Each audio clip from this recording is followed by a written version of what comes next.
Welcome to Hospitality Meets with me, Phil Street, where each week we take a light-hearted look into the stories and individuals that make up the wonderful world of hospitality. Today's guest is the awesome Jane Sunley, founder and CEO of Purple Cubed and proper people person. Coming up on today's show, Jane asks some inappropriate questions. If the interviewer is a lady, is it okay to give her a kiss?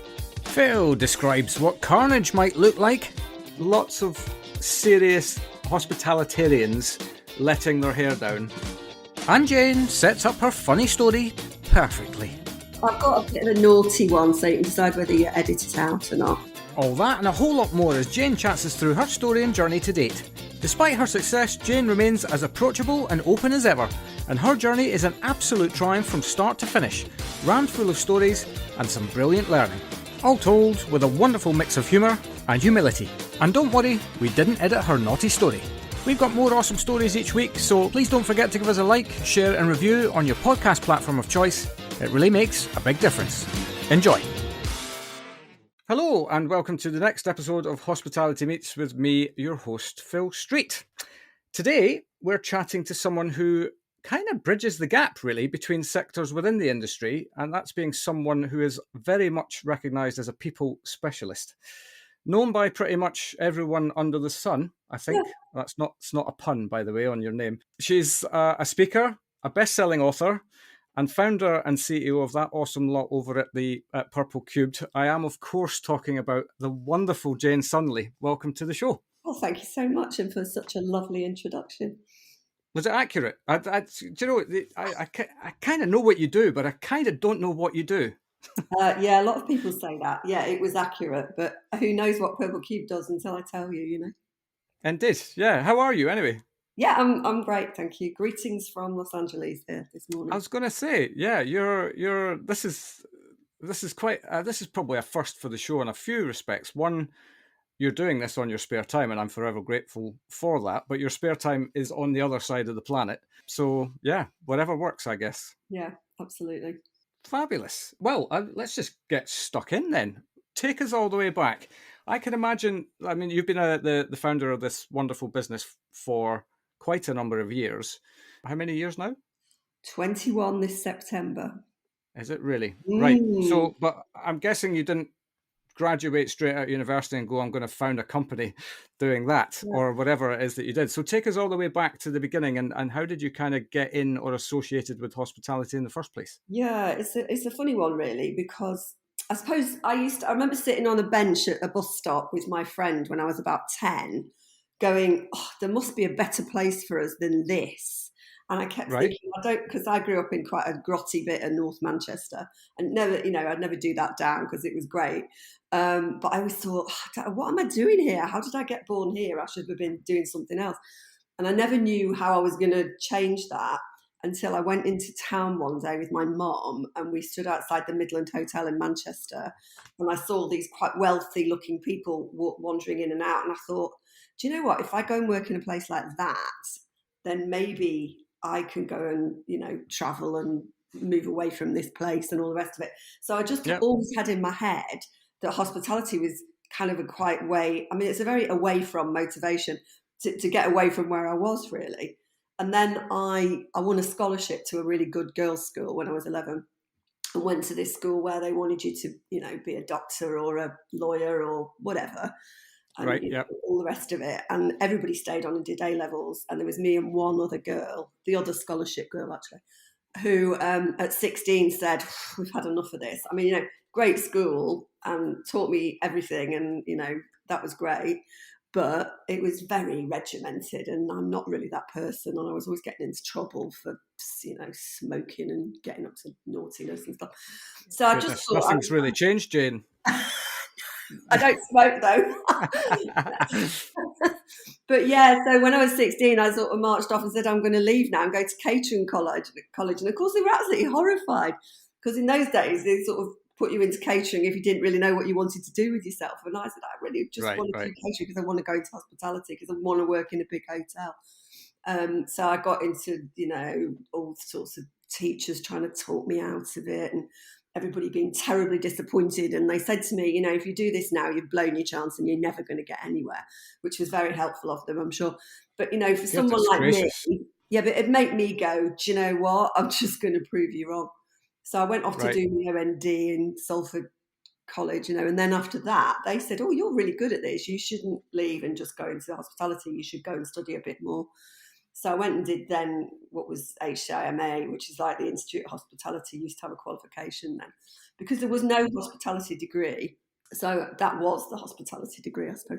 So I went and did that, and that's how I got into catering. And I'd always had loads of jobs because, you know, I liked going out and clubbing and stuff from being quite young.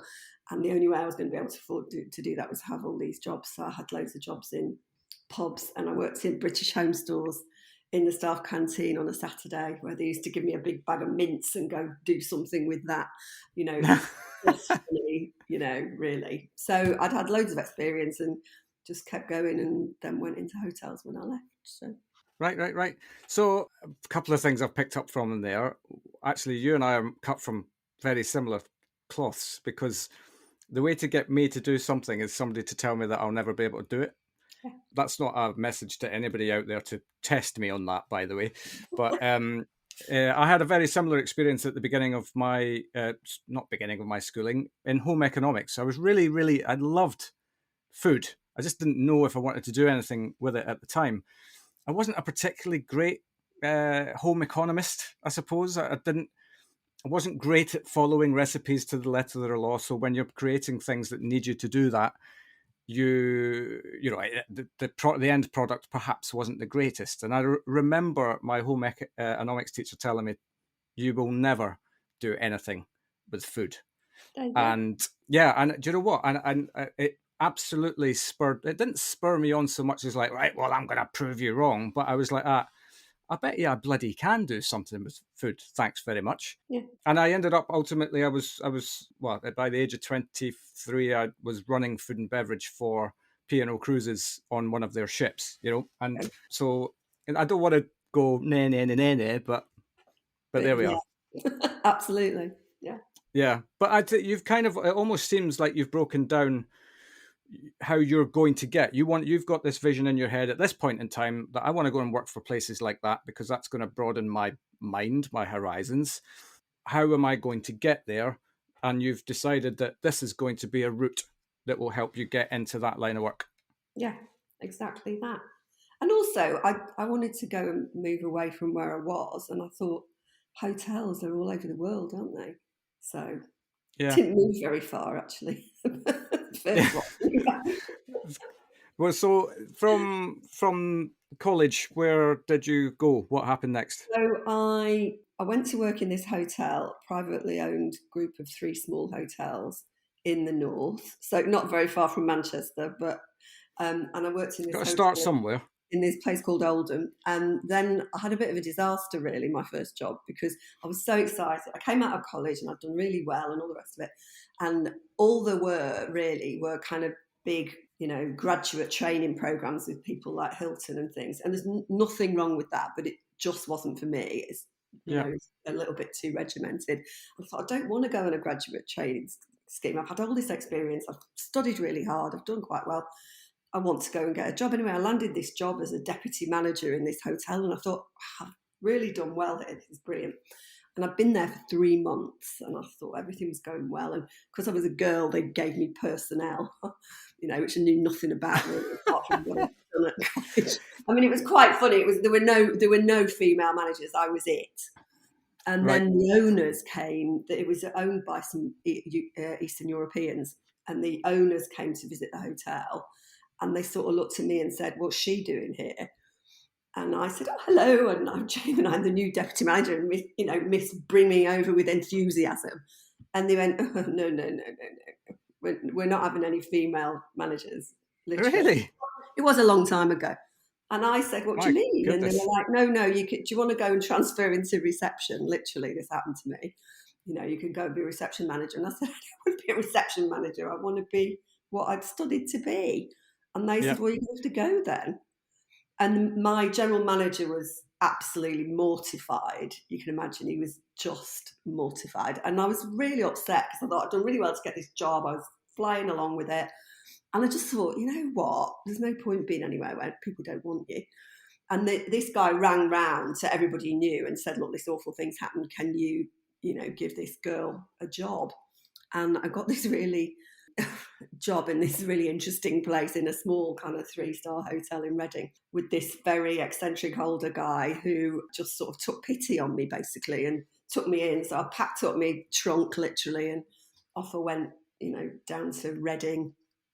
And yeah, you must be getting a nosebleed at this point in time. Well, I'd gone from this quite swanky, 4 or 5-star hotel up there to this sort of 2-3-star hotel down there with 43 bedrooms, tiny place.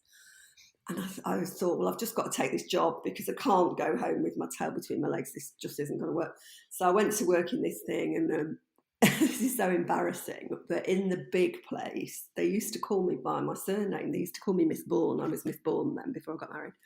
Right. And I didn't really want to be called that because nobody'd ever called me that before. But I thought, maybe that's what they call you if you're a manager. And then I got to this new place and they all just started calling me by my first name. And I thought, I've really been demoted now because I'm back to being Jane, Not a member of the royal family anymore. Yeah, it was, sad really. And this place was hilarious because it was next door to a homeless shelter, an Indian restaurant, and across the road from a really rough pub. Fabulous. So we had all sorts of interesting clientele coming in, and there were, fights outside, and people used to come in and cause trouble in the bar. And of course, it was mugging theory, used to go and sort it out. And actually, it was the most brilliant experience, but it was sort of the least glamorous hotel job you could ever have. Bearing in mind, I'd stood outside the Midland going, I want to work there. Anyway, It was all very good for me. But the thing that then happened was that I'd fallen in love. And weirdly, I was only 22. We decided to get married. And I just thought, I'm never going to have this hotel career if I'm married. It's just not going to work. I don't know, you can do it now. But probably in those days, it would have just been really difficult. He was in hotels as well. And, it was just too difficult. So we decided very stupidly this is probably the most stupid, but the best thing I've ever done. We decided we'd get married and move to London because that big London is where it's all at. With no money, no jobs, nowhere to live. So we arrive in London. I've got one friend here who says, come and sleep on our floor. So bearing in mind, we were pretty much on our honeymoon. We'd only got married like 2 weeks before. Didn't have much of a honeymoon because we had no money. Went to live on this girl's floor. At one stage, she had one room in a house of 6 rooms and one bathroom. And at one stage, there was her boyfriend, another friend who'd come back travelling from France, and me and my husband, Mike, all in this tiny room trying to live together in some sort of semblance of order while we looked for jobs. Interesting. Yeah. So anyway, eventually I got a job with Compass Group, who are a massive, food services FM company. Yep. Running the catering in a bank in the city. And I was thinking, contract catering, it's all egg and chips. And then I got there and it was amazing. I mean, it was like the budgets were fabulous and the food was amazing. The chefs were great and the dining rooms were beautiful and all the rest of it. So I thought, that's all right then. So eventually I got a job, then he got a job. Then eventually we managed to rent a flat and, go from there really. Yeah. And it's kind of, there's a cracking. I'm a collector of elite cookbooks, so and I don't necessarily do that to go and then emulate the recipe in my. I can't follow a recipe, in my kitchen. You just read them, don't you? You read them. Yeah, I do it too. I've got them, and I just sit and read them. Yeah, and there's a cracking one called The Hidden Chefs, which I've got, and it's actually recipes from lots of chefs from within the world of contract catering, because effectively what you've got within the world of contract catering is Michelin quality food that you can never go to if you're just a guy on the street. Exactly. And so it's actually a genius book because there's so many of these talented chefs that go into roles like that. And as you say, perhaps the perception in some instances is that they're effectively doing school dinners and cafe style food. Yeah. And whilst they do, there is a simple offer generally that comes with all of these places. There's also a really, really elevated offer that comes as well. Yeah, amazing. And of course, the hours are fantastic because I Yeah, went into this job doing 8 till 4, Monday to Friday, whereas before I've been doing 90 hours a week and no days off for weeks on end, you know. So it was like yeah. a part-time job. It was fabulous. More money. I mean, it was great. Yeah, yeah, yeah. So, yeah, how long were you with Compass? 2 years, and I'm an operator by background. I'm not an HR person, actually, despite being given this personnel role at the very beginning. And I was really ambitious. I wanted to, be the MD or whatever. And I'd just got a job. I'd literally just got a job as an area manager. So I was getting this area of my own of, I don't know, you've got 15 sites or something to look after. And I've been sort of half doing it when people went on holiday and things anyway. I thought, this is really good. And, I was going to get a company car. And I thought, oh, company car, this is great. And then the group HR director said, oh, I've got a project I want you to come and do. I want you to start this in-house recruitment business, recruiting temps for Compass in London. And I said, Right. I don't know anything about recruitment and I certainly don't want to do that. And it was those days when they kind of looked at you with a hard stare and said, well, if you do it, it'll be really good for your career. And if you don't do it, it'll be really bad for your career. So I Yeah. said, look, I'll put this area job on hold for 6 months. I'll come and set it up for you. And then I'm out of there because I absolutely don't want to run some temp recruitment business. I mean, I couldn't think of anything worse, to be honest. Anyway, Yeah. I sort of got into it, started researching it a bit, and this is the 80s. The temp agencies were like, the temps were treated appallingly. Some of them had grills, like in an old-fashioned bank, there was like a grill so you couldn't get to the person on the other side. Some of these Yeah. temp agencies was like that, so you weren't interacting really with the temps because it was too dangerous. And I was Right. just so appalled, and I thought, how can you treat people like that? So we set it up. We had a really nice waiting room with a Coca-Cola vending machine in it and TVs and nice chairs. And, we didn't have any grills separating us from these scary people. And of course, everybody was absolutely lovely. And well, there are odd two, I think, that were not so great.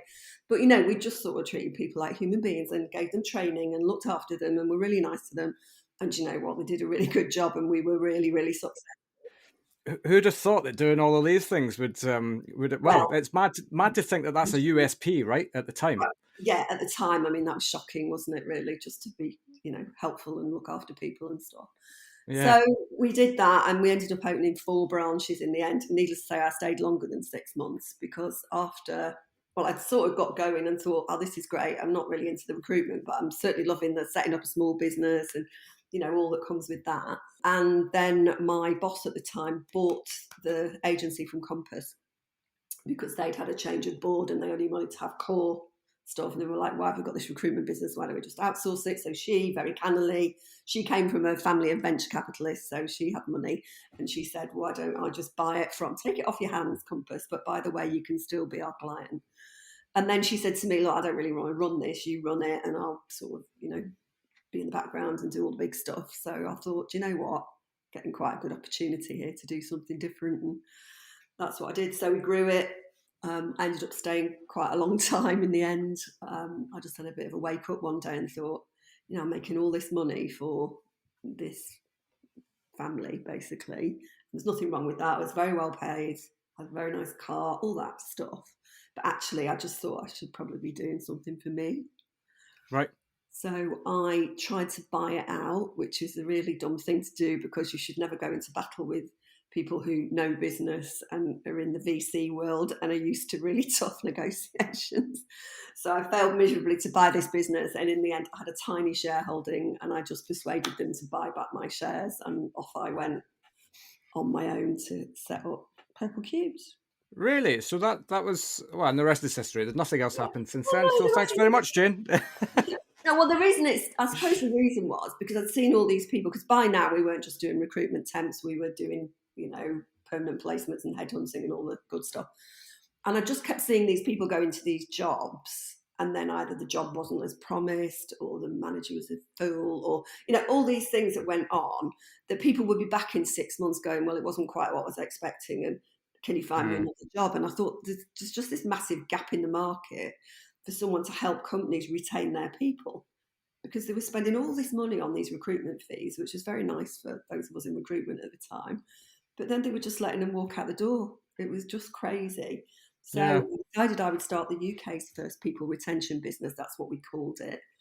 And I mean, nobody really talks about employee engagement, but there was the McKinsey War for Talent report came out in 1999. So this was about that time. And I just read this and thought, you know, it is a war for talent, and I bet I can help companies do something about that. So I sort of wandered off and set up in this, well, there was me and another guy actually. There was a guy who wanted to be a motivational speaker. And I said, well, you come and, you know, you go out and do training and be a motivational speaker, and I'll do the other stuff, because I'd had this idea for a piece of software by now, which I couldn't afford to do, of course, because it would have cost millions, but I did it anyway, because why not? So he was sort of out there learning stuff. Hang on. I'll tell you the story. That's a massive leap. Had this idea about a piece of software which I couldn't afford, but did it anyway. Okay. How did that happen then? Right. So what I wanted to do, I mean, this isn't what our software is now, but originally I wanted something that would automate the career dialogue. So like an annual appraisal, but that you could have some sort of dialogue that, you know, happened and something happened with the outcomes. Because when I was in Compass, I mean, Compass is a great company. You get great training, all of that. You have you used to, back in the day, have your annual appraisal. And then the papers used to go into someone's briefcase, and bless them, they were never, you know, they never saw the light of day again.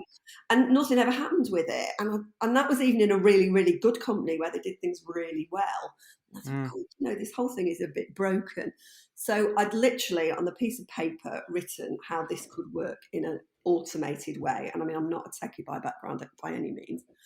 And I went to some software houses and said, what would it cost to build this? And they were like, oh, £1 million or whatever, loads of money. And I just didn't have that money. And I think because I'd worked for venture capitalists, and they, at one point on the board in the recruitment business was me and 3 people from the same family who were all investors.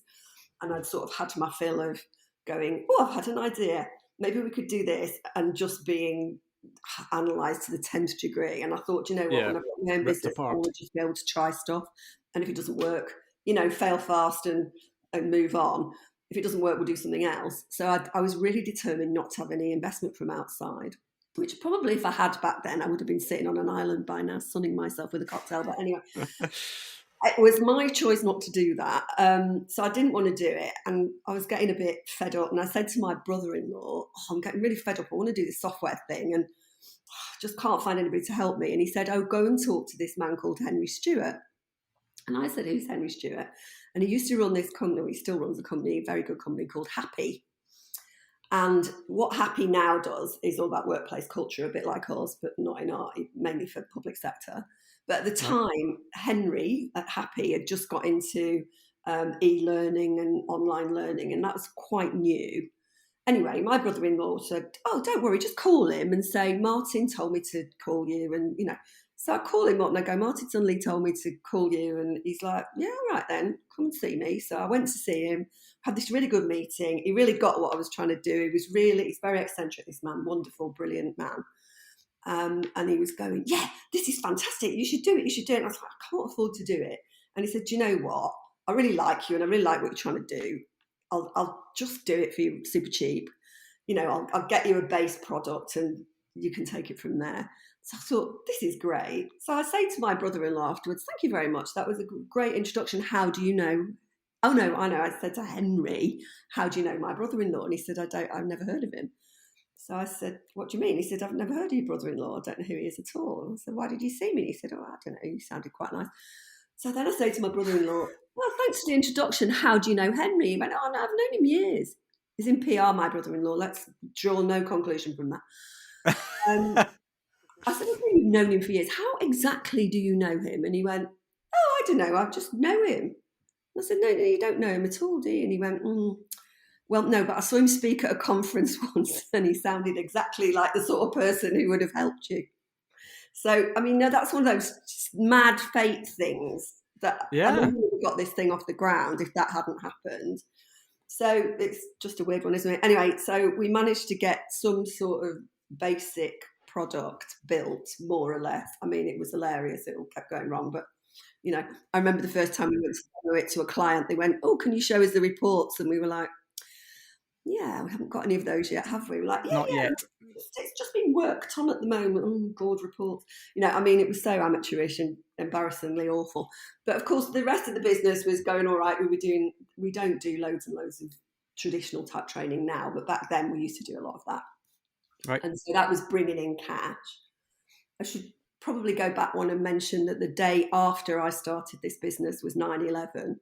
So all the business Good that I'd got timing. lined up on the books, because, I'd been in recruitment, I'd known people, I'd told them what I was going to do. They're like, "Yeah, really interesting, come and do this for us." All started to ring up and go, "Oh, can we just put that on hold?" And I remember sitting with my head in my hands thinking, "Oh my God, I've just started this business and I've got nothing coming in." And Yeah. anyway, you just have to grit your teeth, don't you? Because What is the choice? Yeah, totally. mortgage, 2 kids in Yeah, nursery, all that. Oh, my husband as well. Just a bit after I started my business, went, "Oh, I'm going to start a business as well. I've had this opportunity." So 6 months after I started mine, he started his. So it's just mad in our house, really. yeah. But do you know what? You said it earlier on, right? Fail fast, and Yeah. and take the learning from that quickly and evolve and move forward. And all of these things. If the last 2 years hasn't taught anybody about evolution and sideways thinking as opposed to blinkered thinking, I mean, what other opportunity are you ever going to have in your life to reassess direction? Absolutely. And I do think it's probably made people braver because it pushes you out of your comfort zone. It sounds as though you and I were out there anyway. And I always think, when you've been there and you've not had much money and all the rest of it, you can only ever go up, can't you, really? Whereas if you've Yeah, always been in a position of being quite comfortable, it's quite hard to go backwards, I think. I mean, we talk about this all the time about our kids who've had a, pretty privileged upbringing. And it's a bit shocking when they suddenly realise that actually you get out in the big world and it's not quite as easy as when you were at home, So, yeah, yeah. Well, yeah. I mean, it strikes me as if you kind of went off plan a little bit. There was yeah, no Midland Hotel in there in that I story. know, I know. But do you know what? I'm a massive believer in fate, and I do think that there are things all around you that you can choose to see and grasp, and there are things you can choose to not grasp. And all the way, it's just gone a bit off piece. If you'd have said to me at 20 what I'd be doing when I was 30, it would have been completely different. But I think that's the wonderful thing. I mean, particularly about hospitality, because there is so many facets of it. I mean, I Yeah, still think of myself as if I'm in hospitality, and I mean, I'm not really. We work with mainly hospitality, with lots of different businesses. I mean, essentially, we're consulting and software. We're not a hospitality business, but I still think as if I belong there. yeah, Because yeah. hospitality Well, people are hospitality people, aren't they? yeah, and I think we're the same. I operate a recruitment company as my by day Mm, tag, and I regard myself as being on the fringe of the industry. But in actual fact, I still love this industry more than ever. absolutely.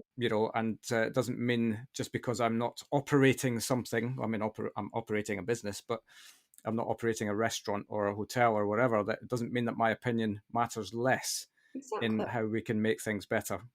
And you're helping to make that industry better all the time. And I mean, that's what I love about my job is that, if we can, our company purpose is transformation, right? So if everybody we met, we left them just a little bit better than they were before in some way, and some a lot better, then you're doing your job, aren't you? Because it's all about Yeah, moving forward, really. So, yeah. yeah, yeah. And it's something that I think, and especially you mentioned in 1999 there was a war for talent. I'm using the bunny rabbit ears a lot today, aren't I? No, The, I do that too. yeah, but here we are in 2022, and you could argue that we're not much has changed in that time. We're in a Well, I situation mean, I whereby think people today think they've just coined this phrase, don't they? I remember somebody said to me with great aplomb the other day, there's a war for talent, as if he'd made it up. And I thought, yeah, I think we've been having that for 30 years, really. yeah. But do you know what? I also when it comes to coming up with phrases like that, whenever it is or whoever it is that comes out with it at the time, things like that kind of do my head in a little bit, because it's such negative language around what we're in at the moment. Actually, we have the greatest opportunity in the history of the industry, probably, to draw a line in the sand and be able to really, really push forward with, just wonderful practice across all businesses. And I know that's whimsical, but I No, believe, it's absolutely true, and I'm going to comment on that. So, an opportunity to draw a line in the sand and to make things better, and I think yeah, it's a huge silver lining of the whole mess of the last 2 years. And some people are really embracing this and really changing the businesses. It's amazing. yeah, and that's the thing. It needs an awful lot of people to do a lot of things, or actually a lot of people to do little things. Really, that's probably the reality. And what I've definitely seen a mixed response, in the sense that obviously people have been so anxious and keen to get their businesses back open again, that it's just been about, right, hit the ground running. We'll worry about everything else later. Yeah, I think that's right. And there's a lot of sort of sacrificial stuff going on at the moment when people are going, yeah, I feel terrible, but I'm just going to battle on through and it'll be fine and we'll get there, without any actual light at the end of the tunnel. And I'm constantly saying to people, you've just got to make yourselves pull back, even though it's really hard. Pull Yeah, back and work out how you're going to make the light at the end of the tunnel, because people were overwhelmed when they came back to work, and they still are. And unless you can do everything to make them feel okay, it's just gonna, they're all gonna implode, explode, whatever. yeah, So, yeah, absolutely. yeah. Going back to, I mean, you said that you don't do an awful lot of kind of classroomy training type things anymore, but just give us a snapshot of what does Yeah. Purple Cube now look like. So a third of the business is consulting, and that's anything to do with workplace culture. So if you imagine that people put vast amounts of money into recruitment, nothing wrong with that, both been there, and less into retention. They put vast amounts of money into training, but what they don't sometimes do is get the fundamentals right. So, for instance, the company's culture. So if you've got a really negative, toxic culture, you could recruit all the great people in the world and train them 100 times, but you're not going to get the best out of them, and they're probably going to leave if you've got a terrible culture. Yeah, Ditto if your leaders are not leading in a contemporary, positive way. Still, I think the pandemic will really cut off command and control leadership for a lot of people, because yeah, people yeah, aren't just going to be micromanaged anymore. They've all proved that they could sit at home and work perfectly well, and possibly better, and all the rest of it. So I think, contemporary leadership, or just a bit of a parity of leadership, because I know lots of people say, oh, I had this great manager and then I got promoted and I worked for another manager and they were terrible and I went back 5 steps. So we do a lot around communication, leadership, employer brand, culture, just making sure that people have got the right tools. So, for instance, we went into one business where they had 14 different people apps for their people to use for wow, one thing or another, and nothing integrated. So we've done loads of work over the past few years just about making sure that people have got tools that talk to each other, consumer grade tech. They haven't got these big clunky things. So a third of it is consulting around that, and the 2/3 is our tech business, which is mainly our Talent Toolbox product, which is like a talent management dialogue driving reviews, set goals, monitor goals. Most of it is about getting really good metrics so you can know exactly what's going on and plan for the future. And then yeah, we've got some other little side products, like we've got a wellbeing tool and various other things like that. And the right, software side sort of informs the consulting, and the consulting informs the software. So we're a bit weird when it comes to software companies, because we've got no outside investors. So we're not under any pressure to sell tons of them. And in fact, we only take on maximum 12 clients a year, which is not loads, but that's because we want to have people that we get under the skin of their businesses. We can work with them properly, and we'll work with them for years. So typically yeah, we're not a quick fix. I've got clients that have worked with us for 20 years, and then there are other people who will do a consulting project. They might not talk to us again for ages, but most of our clients are what we call affinity clients, people that we work with in a very close way, where we give them advice, we're always there for them, but they use our products and services really. yeah, yeah. And well, I mean, evolution at its finest, because that's not what you actually started out as, but look at what you've become. Well, exactly. I mean, the well-being stuff we only did because it was pandemic. We thought, oh, let's make a well-being app for everybody. Just because, why not? To keep my Yeah. guys busy, really, didn't Yeah, absolutely. I mentioned at the top of the show that you are also a speaker and best-selling author. Now, I? little story behind the books, because you and I met 5 or 6 years ago or something like that. It was a really lovely meeting, and I always remembered it fondly, especially when you handed me a copy of your book at the end, which at the point I didn't know that you'd written a book, and the title of that was "It's Never Okay to Kiss the Interviewer." Yeah. So that's stuck with me forever, because it's a great title for a book, or certainly it's a great title for anything really to intrigue people as to, oh, there sounds like there's a story here. Is there a story around anybody ever kissing the interviewer that led Yeah, you down that there path? absolutely is. So that was my second book. My first book, I never set out to get a book published. I'm not that person, honestly. Right? But when the company was coming up to 10 years old, I thought, God, we've amassed all this information and stories and all this stuff. So I thought I'm going to write them into a book, which would be really good for any new people that we were taking on as a bit of a super onboarding. But also we thought, because we were 10 years old, we were going to have this 10-year party. We could give to all our lovely loyal clients who were going to come to this beautiful party at the Haymarket Hotel, then we'd give them this book. So I write this book, and the person who was running marketing at the time said, hey, it's really good, this, you should get it published. And I was like, oh God, no, I can't be bothered, and all those rejections, and no. Anyway, unbeknown to me, she sent it off to a few publishers, and one of them picked it up. So the first book was called Purple Your People, and it was basically how to be a great place to work. Fine. Right? Very simple. I mean, my books are they're not studious academic books. They're very practical, loads of stories and stuff. So I wrote this book, and it did all right. And the publisher said, well, could you write the other side of it, how to be a great employee? And I thought, oh, sigh, I'm far too busy to do all this, really. But anyway, as luck would have it, about 2 weeks later, I'm a visiting fellow at Oxford Brookes University. I went to do a talk to the master's students about employability. And this man, quite a posh, well-spoken, obviously from a very good family, this guy put his hand up. He's not a stupid man by any means. He's on a master's degree, all the rest. He put his hand up and said, if the interviewer is a lady, is it okay to give her a kiss? Oh my God. Yeah, I know. And I mean, I was so taken aback. There was a bit of a sharp intake of breath from all the girls in the room. And I just said, absolutely not. Under no circumstances. You give her a firm handshake as you would with a man, and off Yeah. you go. And I just thought it was because that they said not long before you should write this book. And I just thought, I'm going to write that book now, because if somebody like that doesn't know that, what do less privileged people not know about employability and Yeah. finding a job? So then I was going to call it How Not to Hate Your Job, which is two negatives in one sentence. Don't ask me why I thought that, because I'm not a negative person. Anyway, the publisher said, no. I love the interviewer story. We'll call it It's Never Okay to Kiss the Interviewer. So that's Very good. Yeah, absolutely. 5 years later, I thought I better update the first book, and then ended up writing a completely different book called The People Formula. So, there you go. Yeah.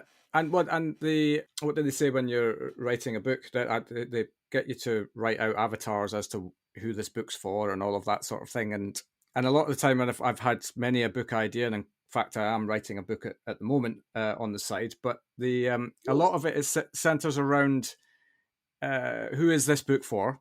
And when I went into that process, it was for me. I was writing the book for me. This is a book that I would have loved to have had at the beginning of my, not even beginning of career, kind of beginning of accepting that now I'm going out into the world on my own, and with these tools, then that's I would find that very, very useful. But I said when I was writing this avatar, I was like, but it just feels there has to be. I've run this idea through my head. Maybe it's too simple. It says, yes, but you're writing it for somebody else. You're not writing it for you. So that is a case in point. If people are making those kind of mistakes, that they need some guidance, then you just never know where the knowledge bar is, do you? No, exactly. We interviewed this guy once who literally had gone on about, we were saying, what do you do in your spare time? And he's like, oh, well, I'm studious. I'm very I'm always studying and always in the library and I was like, well, what do you do for fun? Don't you go out and stuff? And he's like, oh, well, I don't have much time for that. And it was really funny because we'd looked at his Twitter and it said something like, oh my God, got off my face last night on the way for an interview. Oh, And it was our interview. So just like, don't do stupid things like that. Either be really honest and say, look, I love a good sign, but I work really hard when I'm there. Or don't put it on your Twitter. yeah, It's just stuff absolutely. like that. So, yeah, that's one of But my... it's a really interesting point though to write a book from that perspective as well, because a lot of there's a lot of content out there on how to make sure that your workplace is perfect and wonderful and all of that sort of stuff, but nobody actually really talks about that. It's kind of an accepted knowledge that you'll be getting all of this stuff drip fed to you through school and your careers advisors and all of that, but the reality is that the real world is a very different ballgame. Absolutely right. And I mentor loads of young people, not all at once, but I mean, over the years, I've mentored loads of young people. And I'm always astounded by how little of that they pick up. It's not their fault. I mean, why would you know? Yeah. They just don't know. I mean, I get loads of them. They're like, oh, I don't know how to get a job and stuff. And you look at the CVs, terrible. I mean, you must see them all the time. And Yeah, yeah. how many It's not times they teach not them? just people starting out, by the way. No, it's true.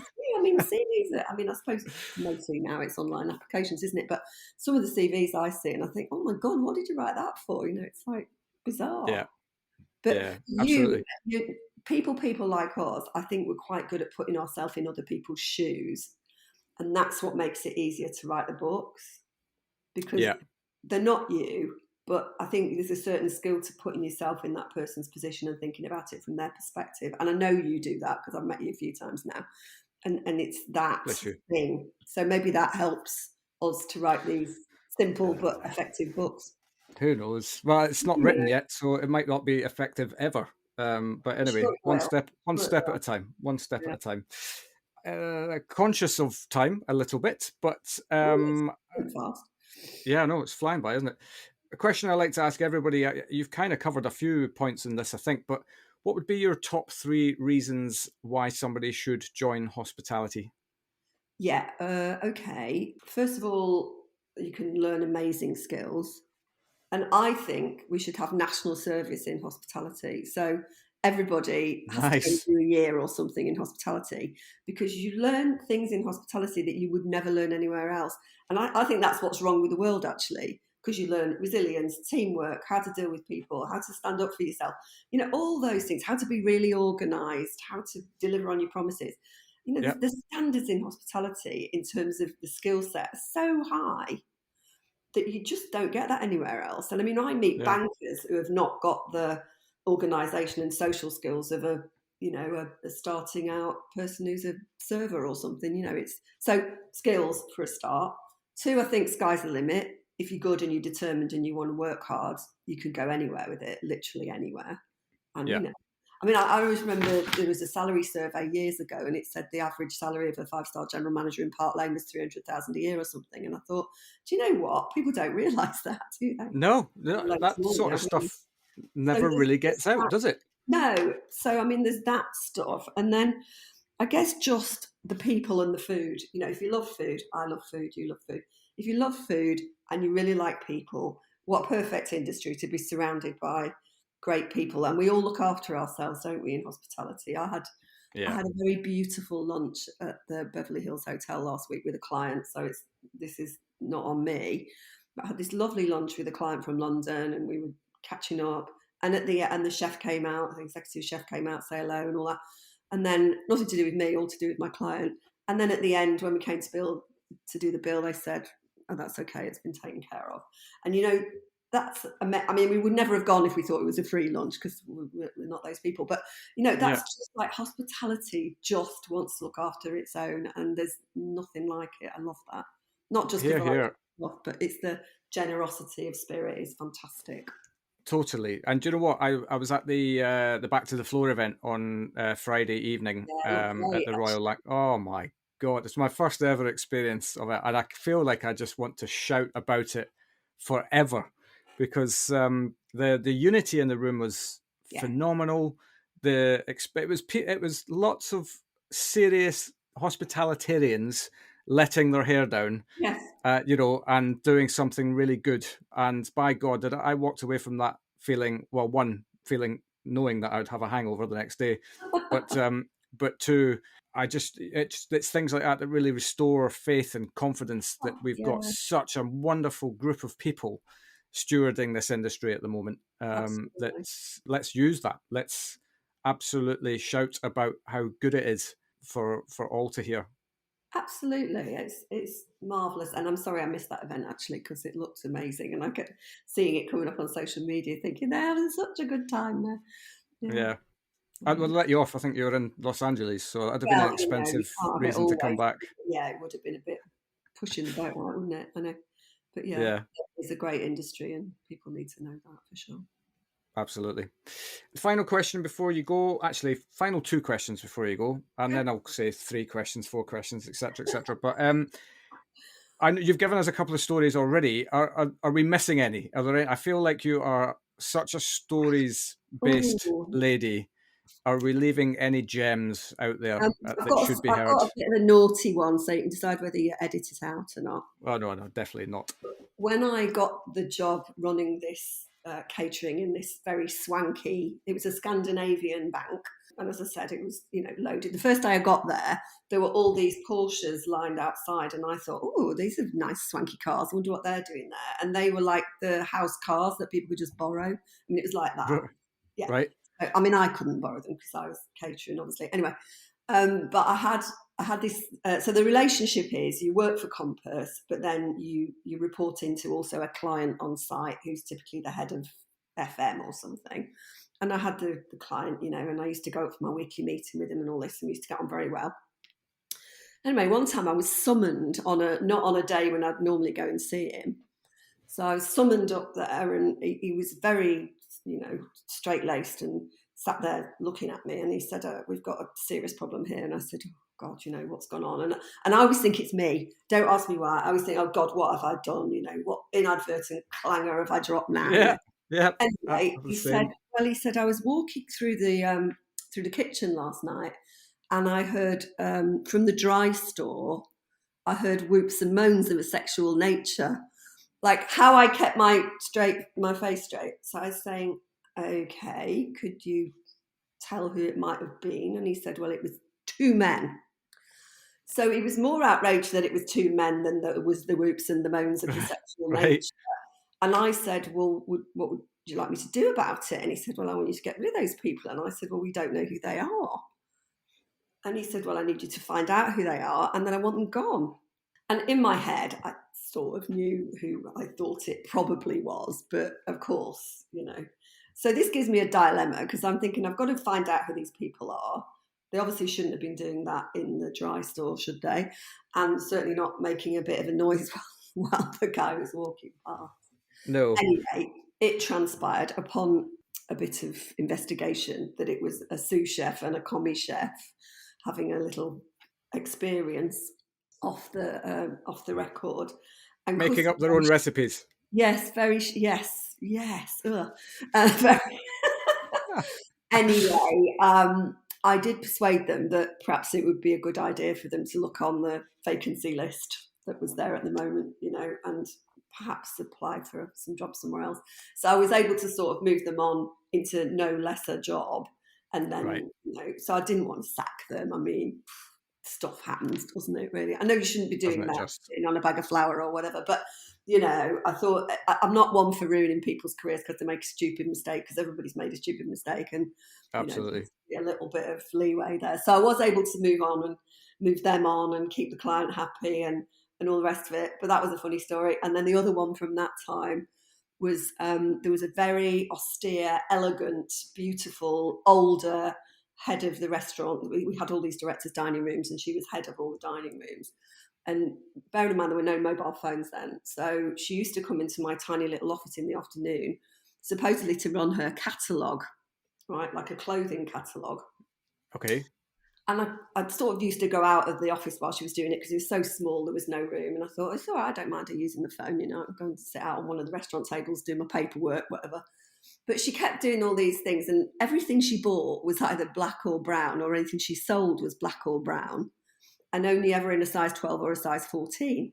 And I kept thinking, why is this woman buying all these trousers or whatever in a size 12, size 14, black or brown? Turned out she was dealing drugs. Yeah. Yeah. Goodness. Yeah. I said to my assistant manager, what is she doing? And he went, don't you know what she's doing? And I said, no, I mean, I must be some sort of innocent person or something, or was then. And she was, because like a 12 being a half of whatever they did them in, I don't know, half an ounce, I don't know, quarter. So a size 14 was a quarter. I'd love to be able to add anything. Yeah. And I mean, this is in this swanky bank. And I mean, you just wouldn't have known. I mean, she was like so scary, this woman. So I had to sort of put a stop to that, which was really, I mean, I Really? was really young. Really young, and I mean, I just said to a lot, I know what you're doing, and if you don't stop, I'll have to do something about it. So go and find another phone to do your business, and certainly do not bring anything into here. So yeah, so there was also, it was like Sodom and Gomorrah. There was all these things going on, and there was me, all innocent, turning up, just got married, and thinking, oh my God, what have I come to? That London, that London, yeah. But yeah. These things happen, and they will always happen, won't they? I mean, at the end of the day, you made the reference to it earlier on in the conversation about that it teaches you resilience. It teaches you how to deal with problems, and and I think equally, it sounds like the way you dealt with it is exactly, kind of with the lightest touch. It's not about just being aggressive and saying, right, get out or whatever. The people do make stupid errors, and Yeah, I sometimes mean, the benefit of the doubt works. maybe I'm too nice, but actually nobody really thinks I'm too nice. I don't know. I just see it as it is, and it's happening. I'm not very emotional about stuff like that. I'm not outraged. I just think, just stop it. Yeah, And this is an move on. inconvenience. But I don't want to make it sound like hospitality is a hotbed of sex and drugs. But I mean, it is part of life, isn't it? And Yeah. I'd like to think that people are a bit less obvious about it these days. Yeah, indeed. Yeah. Great stuff. Yeah. Well, what's in store for Purple Cubed for the next year and beyond? Good, actually. So obviously the last 2 years have been very up and down for us. But It didn't happen. There was no, no last 2 years. but I mean, the beauty of it is, I don't think we lost a client. I think that's right to say, so I think people kept in there with us, and, and some have come back with a vengeance, which is great. We have just completely rewritten our software again, because obviously we've had this product for so long that we have to keep reinventing it or it just wouldn't live. And I like to think we're ahead of the game in this stuff, and we always know the next big thing. So we're about to do the next big thing, which all will be revealed in July. So that's good. And during the pandemic, I gave all the people who work there, there's only 12 of us, they've all got shares, actual shares, not share options. So we're more of like a cooperative now in a way. So that's different for us. And so we're making decisions in a different way. And actually it's really great. And it means I can step back and spend a month in LA, I'm still in touch, I'm still doing stuff, I'm still seeing clients, but I don't have to be physically there. That's another silver lining of the pandemic for me, actually. So Jo, my MD, is absolutely, if you've met her, she's fabulous. She does everything. I basically do as I'm told now. They go, write this, think about that, work that out, go and talk to that person. And I love that, actually. It's great. Great, yeah. Well, and all of the years of driving, I suppose sometimes it's nice to be a passenger, isn't it? Yeah, I mean, it's been years and years of that, and actually, I never thought that I'd get to a place where I could work for my people rather than them working for me, and it would be so completely equitable and great. So I recommend that to any founders out there who are always interfering in their businesses. You've got to get the right people, obviously, and you've got to retain them. And thank God we're really good at retaining our people, but we have to be really. But yeah, I mean, it's great, actually. That's a fair point, actually. If you're not good at retaining your people, then I mean, it's like that near where I live. There's a guy who does driveways for a living, and his driveway is shocking. he just never gets round to doing it. I think he's too busy out doing other driveways. But, you just think to yourself, sort your own driveway out. Because No, I know. Well, I mean, we've got to practice what you preach. I mean, Joe and I worked out the other day, we haven't had to replace anybody for 7 years. Really? We've taken extra positions, but we've never replaced anybody for 7 years, which, touch wood, is good going, actually. Yeah, for sure. No, well, I've met you a couple of times now. I met Jo at the Rooms event that we did a few weeks back. She seems in the mould, very grounded, very passionate about what she does. In actual fact, I'm having a coffee with her in a couple of weeks as well. Oh, great! Just to meet her properly and stuff. But no, I salute you guys and what you're doing, and I was privileged enough to hear you talk at our event a couple of weeks back as well. The first time that I'd ever heard you do anything like that. You absolutely know your onions, and you talk about it with such ease and passion. So you're clearly doing something you were meant to do, no doubt. Thank you very much. I think I probably am, yeah. Bless you. Great stuff. All right. Well, I'll let you go and enjoy the fruits of LA, and enjoy however long it is you've got left there. And thank you very much for sharing your story. Well, thank you so much for asking. It's been lovely. Wonderful. Take care, Jane. Thanks very much. Bye. And there we have it. Isn't Jane superb, and what an absolute warrior she is for hospitality? I'm very grateful to her for taking time out of her break to chat to us. And Jane's story is not the only thing we've got for you this week, as we'll be bringing you a cheeky bonus episode on Friday at 8 p.m. Look out for that. But in the meantime, thanks so much for listening.